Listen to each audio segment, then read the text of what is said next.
Hello everyone and welcome back to my channel. It's your girl MK, and what you guys are looking at currently is my 2-week-old set, and I'm going to go ahead and use the Young Nails Covered Pink color, which is basically the color that you guys see right now onto my nails.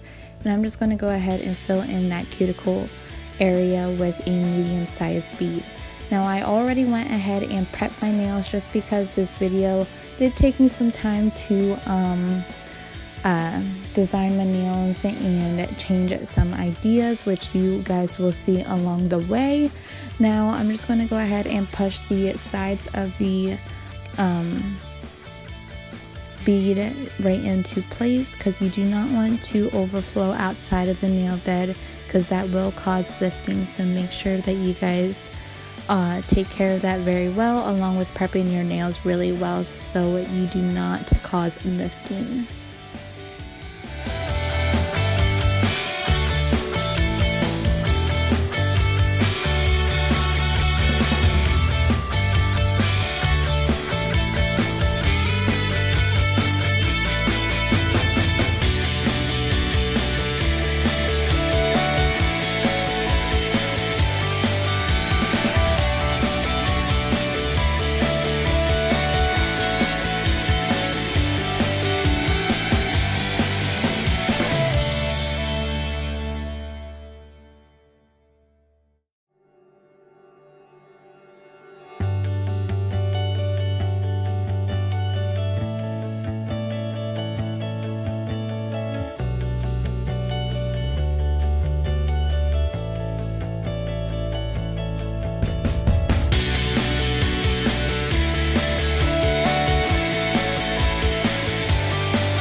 As y'all can see, I was having troubles fixing that acrylic bead, so I'm just going to go ahead and remove that real quickly and try to make the nail bed as smooth as possible. So once I go ahead and place the other bead on top of that area where I made that mistake, it will be nice and flush to the cuticle and not very bumpy. So when I go ahead and file, it won't be as much on my wrist. So that's what you guys are going to be seeing here right now.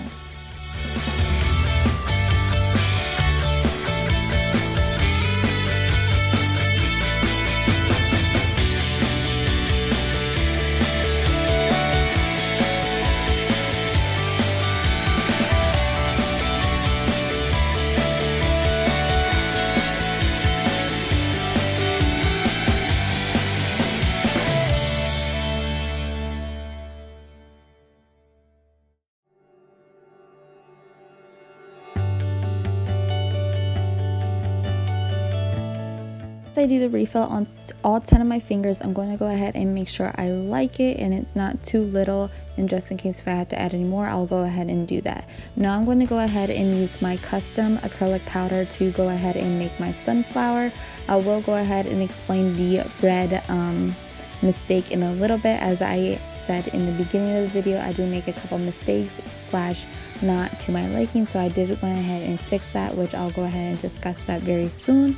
Now for the flower, I'm going to go ahead and grab a small bead and place it wherever I want the petal to be on the nail bed, and place it right there. And then I'm going to go ahead and just tap on it just to basically flatten it out a little bit, so I go ahead and make that height slash thickness that I want for the tip of the top of the petal, I should say, and then thinner where the petal ends, which you guys will see right now. And then on the sides, I'll go ahead and fix that up so it's nice and pointy at the tip of the petal, and then nice and rounded on the top of the petal. Now if you guys want to know how to make your own custom acrylic powder, I'll go ahead and link that down below, so you guys can go ahead and watch that video right after this. And then the red acrylic, which you guys see, I did want to make a slant design, as you guys see on my ring finger. However, it was not to my liking, and I just did not like how that placed. So what I'm going to do is I'm actually going to file that so it's nice and smooth to the Young Nails Covered Pink acrylic powder. and once I get that smooth, I'm actually going to go ahead and replace that with nail polish, which you guys will see later on in this video. Now for the sunflower petals, it did take me a couple of times to do. I will admit this was my first time doing it, so that's why you guys are seeing me struggle a little bit and not as neat and fast with it, I guess I can say. So I did have to mess with it a little bit, but it was very fun to do, and I do like myself a good challenge.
I did have to take a little break from doing the sunflowers because it did take me a good amount of time to do them. And as you guys can see, I did went ahead and file and buff as you're supposed to.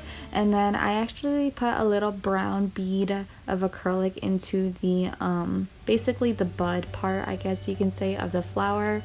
But I did go ahead and remove that because I'm actually going to go ahead and add a crystal. And then I went ahead and used the Young Nails swipe, which is basically a cleaner to clean off your nails from all the powder and debris that's on your nails. So that's what you guys see me doing. And then this is where I'm going to go ahead and use the nail polish. Now I did get this nail polish from the dollar store, so it was really cheap. And then I'm just going to go ahead and basically fill in where that red acrylic was, just because it was easier and, like I said, just very easy to do and an easy fix up to do. So as you guys can see, I'm just going to go ahead and do that. And I did do 2 coats of this. So after my first coat, I did go ahead and put it into my lamp for 2 minutes. And then I went ahead and did my second coat and put it in for another 2 minutes to fully cure up. Now, this would have worked with my red acrylic that I was trying to attempt earlier. However, I just did not file as much as I needed, and I just kind of just wanted to take the cheat way and just use nail polish to fix it up, because like I said, it did kind of take me a while to do the petals, just because I was up for the challenge and I just wanted to do something really cute with my nails and try something really different. So the acrylic would have worked, but I just did not file enough, and then if I didn't file it enough and I would have just proceeded with the design, and the nails would have looked really bulky and it would have just been really hard to fix that. Now as you guys can see, I'm just going to go ahead with my white nail polish, which is basically a design nail polish brush, as you guys can see, which I also got from the dollar store. And all the nail polishes that you guys see was basically just $1, which you cannot beat that. And then I just went ahead and put a line there, so when I go ahead and add the glitter for that area, it will be nice and glittery. Now I did cure the white nail polish in for a little bit, however it did not stick onto the nail polish, unfortunately, as well as I expected. So what I did is I just added another layer on top of that mistake, and then just go ahead and place the glitter right on top after I placed the nail polish on. It was a lot easier to do it this way just because the nail polish was fully wet and not dry at all from using the lamp. After I get done curing that for 2 minutes, I'm going to go ahead and do the heart shapes onto my middle finger and pinky. And this was actually really easy to do just because the brush of the nail polish applicator, I guess you can say, was thin enough. So I did go ahead and did tiny hearts. Well, not tiny hearts, they were decent size hearts, and I just went ahead and did that for my middle finger and pinky on both of my hands. And then after that, I also added the glitter onto those wet nail polish areas as well. And then for the thumb, I actually left plain just because I thought, since I did all the designs on all my fingers and left my thumbs out, I just figured it was better off that way, and I didn't want to make my nails too clustered, if that makes sense. I didn't want to do too much designs and made it not cute. So that's basically what I did there to finish off the video. Then once I go ahead and like the heart shape that I liked, I'm going to go ahead and place that glitter on. And then once I do that, I'm going to go ahead and just dust off the extra glitter that's not holding on to the nail polish and put it in the lamp after. But I'm going to go ahead and finish the other nails just so it's an easier, faster process.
Now I'm going to use a drop of nail glue where the petals have meet to go ahead and add my crystal, which I really like this idea instead of using the brown acrylic powder that I was trying to use previously from this instead of using the crystal. So I'm really glad that I went forward and changed my mind to start using the crystals instead of using the acrylic powder to do that. These nails did turn out really cute, and to finish these nails I went ahead and used the Closet from Young Nails to make the nails nice and shiny. And if you guys like this video, go ahead and give it a big thumbs up, and if you have not, go ahead and subscribe to this channel and stay